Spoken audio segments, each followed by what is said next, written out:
Hello friends, welcome back to BN computer. अहिले मेरो अगाडि देख्न सक्नुहुन्छ यो चाहिँ डेस्कटप कम्प्युटरको चाहिँ पावर सप्लाई हो, SMPS होइन, स्विचिङ मोड पावर सप्लाई। सो यसमा चाहिँ आजको भिडियोमा चाहिँ तपाईँलाई यसलाई कसरी रिपेयर गर्ने भनेर चाहिँ बताउन लागेको छु। सो यहाँ देख्न सक्नुहुन्छ है, फर्स्टमा चाहिँ सबैभन्दा ठुल्ठुलो क्यापेसिटर हुन्छ यसमा चाहिँ होइन, जुन एसी इनपुट, यहाँबाट एसी इनपुट लाइन इनपुट भइसकेपछि चाहिँ यो ब्रिज यो रेक्टिफायर डायोडले चाहिँ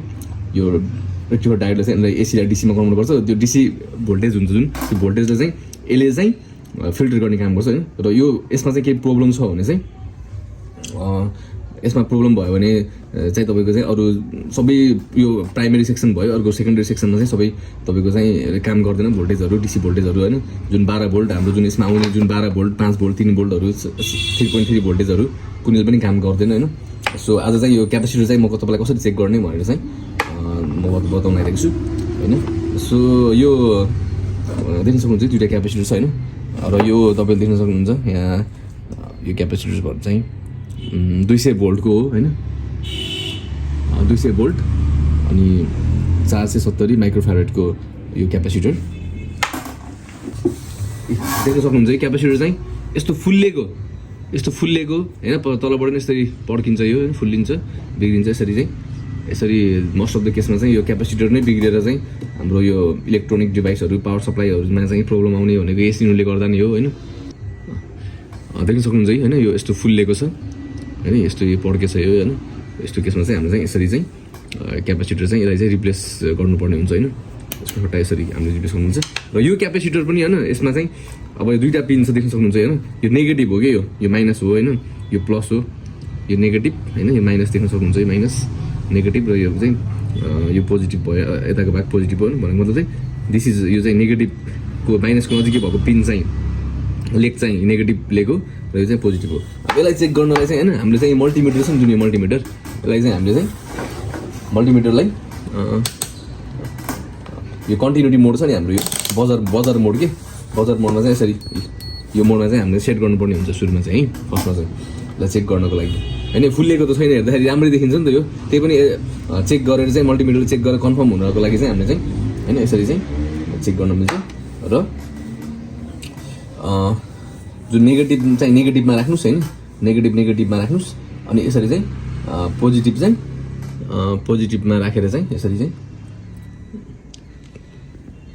नेगेटिभलाई यस्तो नेगेटिभ छ नि, यो नेगेटिभलाई ब्ल्याक प्रोबले यसरी चेक गरेर होइन, रेड प्रोबले चाहिँ यो रेडमा चाहिँ यो प्लसमा चाहिँ यसरी गर्दा चाहिँ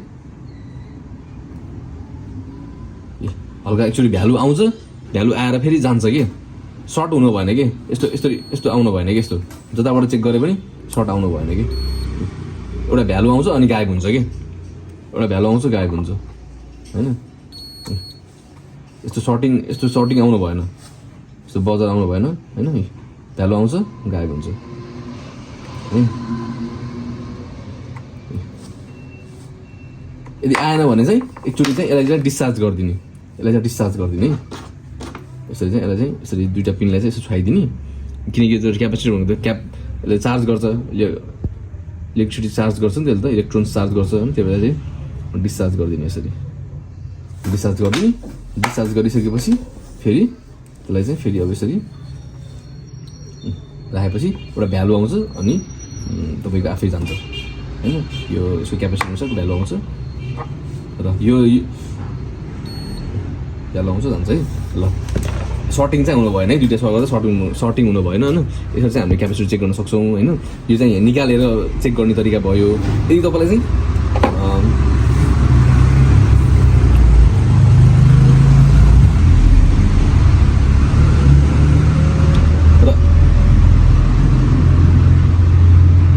र यदि तपाईँलाई चाहिँ अब बोर्डमै चेक गर्न मन छ भने चाहिँ यो यसलाई चाहिँ पावर केबलमा राखेर चाहिँ होइन, यो पावर केबल चाहिँ यसमा कनेक्ट गरिसकेपछि चाहिँ चेक गर्न मन छ भने चाहिँ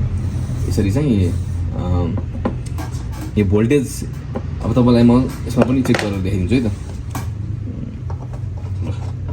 यो तपाईँको इनबिल्ट यो छ नि त क्यापेसिटर हाम्रो, यसरी चाहिँ अब यसपछि चाहिँ यसमा चाहिँ यत्तिकै तपाईँले जहाँ पाइदिए छुनु भयो भने करेन्ट लाग्छ होइन, पड्किन सक्छ, सर्ट हुन्छ होइन, त्यही भएर चाहिँ यसलाई चाहिँ एकदम ध्यान दिएर चाहिँ गर्नुपर्ने हुन्छ नि होइन, you have to take your own risk. अनि अब चाहिँ यसमा चाहिँ कसरी चेक गर्ने भन्दा चाहिँ बोर्डमा चाहिँ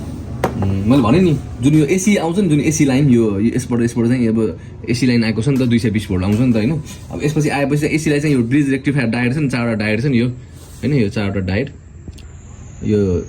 4वटा डायोडले चाहिँ यसलाई चाहिँ एसीलाई डीसीमा कन्भर्ट गर्छ र यो डीसी क्यापेसिटरले चाहिँ के गर्छ त भन्दा चाहिँ त्यसलाई फिल्टर गर्ने काम गर्छ होइन त्यो उसलाई चाहिँ इम्प्योर इलेक्ट्रोनलाई चाहिँ फिल्टर गर्ने काम गर्छ यसले चाहिँ होइन।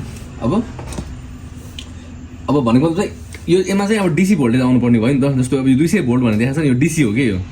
220 भोल्ट मैले 200 भोल्ट भनेछ नि त 200 भोल्ट 470 माइक्रोफ्यारेड भनेछ नि त होइन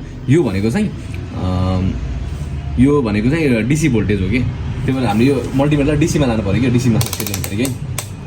200 भोल्ट भनेछ नि त तपाईँले 600-600मा लानु सक्नुहुन्छ नत्र भने 200मै राखेर पनि चेक गर्न सक्नुहुन्छ कि होइन। अब त्यसपछि चाहिँ अब यो नेगेटिभ यो माइनस भनेको मैले नेगेटिभ भने नि त होइन माइनस भनेको नेगेटिभ भनेपछि यो ब्ल्याक प्रोब चाहिँ नेगेटिभमा राख्ने कि यसरी नेगेटिभमा राख्ने नेगेटिभमा राखेर यसरी चाहिँ चेक गर्ने यसरी नेगेटिभमा राख्यो अनि अर्को चाहिँ पोजिटिभमा राख्ने ल हेर्नुहोस् 195 भोल्टेज देखाइरहेको छ कि भनेको यो एप्रोक्सिमेटली चाहिँ एराउन्ड 200 हो नि त यो होइन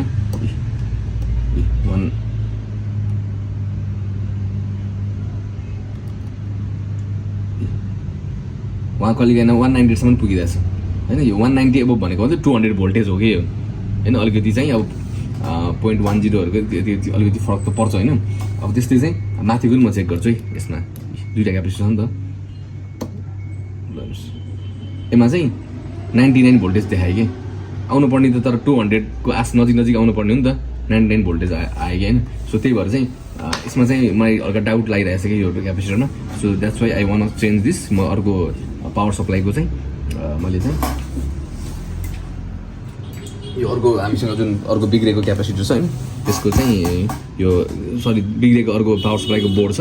त्यो बोर्डबाट चाहिँ मैले यो क्यापेसिटर यहाँको क्यापेसिटर निकालेर होइन अब यो अर्को 2टा क्यापेसिटर हुन्छ नि त यहाँ यो राम्रो थियो होइन। अब त्यसपछि चाहिँ यसको चाहिँ फुल्लेको अघि म देखाइसकेँ यो फुल्लेको बेला यो चेन्ज गरेँ 200 भोल्ट देखाइरहेको छ यसमा चाहिँ होइन यो चेन्ज गरेपछि अब त्यस्तै अनुसार अब यो पनि भोल्टेज कम देखाएको छ यो पनि म चेन्ज गर्छु होइन। सो यसरी चाहिँ यो चाहिँ हाम्रो SMPS पावर सप्लाई हामीले रिपेयर गर्न सकिन्छ होइन। यसमा चाहिँ पहिला सुरु सबै कम्पोनेन्ट्सहरू चेक गर्नुहोस् होइन कस्तो अब कुनै पड्केको हुन्छ कुनै फुटेको कुनै जलेको हुन्छ होइन त्यही कम्पोनेन्ट्सहरूलाई चाहिँ चेन्ज गरेर हामीले चाहिँ यसरी चाहिँ डेस्कटपको पुरानो SMPS पनि हामीले रिपेयर गर्न सक्छौँ। So I hope this gonna be helpful for you and thanks for watching. See you guys in my next video. Bye bye.